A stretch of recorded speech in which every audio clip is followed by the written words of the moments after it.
हाय।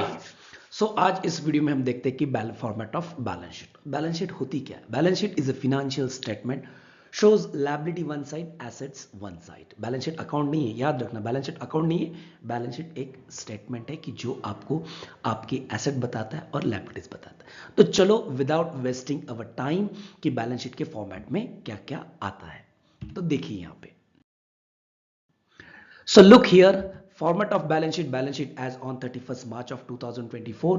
जो आपके प्रॉब्लम में डेट दिया है वही आपको यहां पे लिखना है। मैंने फॉर एग्जांपल करके लिखा हुआ है 31st मार्च ऑफ 2024। यहां पे देखिए दिस साइड और दिस साइड, मतलब एक साइड पे लायबिलिटीज आती है, दूसरे साइड पे क्या आती है? एसेट्स आती है। लायबिलिटीज एंड एसेट्स, और अभी उसमें क्या क्या आता है अभी वो हम देखते हैं। तो पहली चीज आती है कैपिटल। कैपिटल में क्या होता है? कैपिटल का फिगर ऑलरेडी आपके ट्रायल बैलेंस में दिया जाता है, वहां से यहां पे लिखना है। उसमें ड्राइंग लेस करना है, इंटरेस्ट ऑन ड्राइंग भी लेस करना है, प्रॉफिट ऐड करना है जब प्रॉफिट हो तो। जब लॉस हो जाएगा तो इसमें लॉस क्या करेंगे? हम माइनस करेंगे। Interest on capital is also added in your capital, और फाइनली जो भी फिगर आती है वही बाहर के कॉलम में आएगा। उसके बाद आता है sundry creditors is your liability. Then आता है bills payable, also your liability. Bank overdraft, ये तीनों भी आपकी करंट लायबिलिटीज है, ये यहीं पे दिखती है। फिर दिखेगा आपका बैंक लोन। और सबसे इंपॉर्टेंट थिंग कि जो हमेशा हर प्रॉब्लम में आता है, ये वो है आउटस्टैंडिंग एक्सपेंसेस।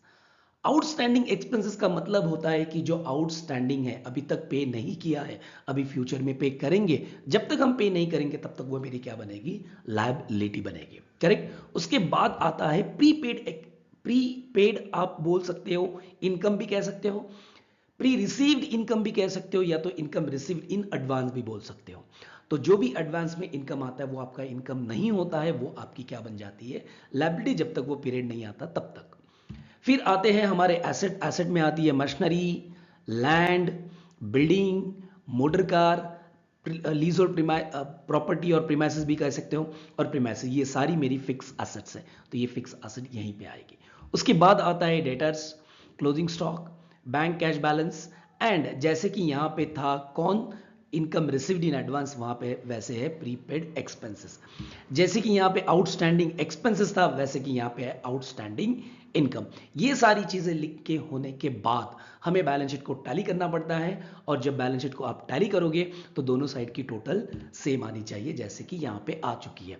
और यहां पे याद रखना, इन्वेस्टमेंट में, सॉरी, एसेट में एक एसेट नहीं लिखा हुआ है, उसका नाम है इन्वेस्टमेंट, वो भी आती है एसेट में आती है।